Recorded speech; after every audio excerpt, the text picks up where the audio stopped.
બી four bogus, તમે તમારો defence એવો હોય જ્યારે કે તમારા વિરુદ્ધ ખોટી જ ફરિયાદ કરવામાં આવી છે, આખી ફરિયાદ માની લેવામાં આવે તોય તમારા વિરુદ્ધ ગુનો નથી બનતો, અથવા તમારો રોલ નથી, તમે કોઈ આ ગુનામાં કોઈ ભાગ ભજવ્યો નથી, તો બી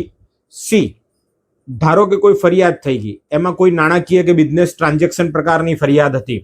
પૈસાના ચીટિંગની ફરિયાદ હતી, પૈસાની લેતી દેતીની ફરિયાદ હતી. હવે ફરિયાદ થઈ ગયા પછી સમાધાન થઈ જાય છે. ઉદાહરણ તરીકે 4 લાખ રૂપિયાના ચીટિંગની ફરિયાદ હતી ને હવે 4 લાખ રૂપિયા આરોપી તમને ફરિયાદીને પરત આપી દે છે, તો ફરિયાદીને આરોપીને આખી ટ્રાયલની પ્રોસિડિંગમાંથી પસાર ના થવું હોય, એટલે કે બધા સાક્ષીઓની કોર્ટમાં જુબાની, સર તપાસ, ઉલટ તપાસ, દલીલ, આ બધા સ્ટેજમાંથી પસાર ના થવું હોય તો નામદાર ગુજરાત હાઈકોર્ટમાં કોઝિંગ પિટિશન દાખલ કર્યા બાદ અને સમાધાનના ગ્રાઉન્ડ ઉપર ફરિયાદ રદ કરાવી શકાય છે. પણ નામદાર ગુજરાત હાઈકોર્ટ ગંભીર પ્રકારના ગુનાઓમાં સમાધાનના આધારે ફરિયાદ રદ કરતી નથી.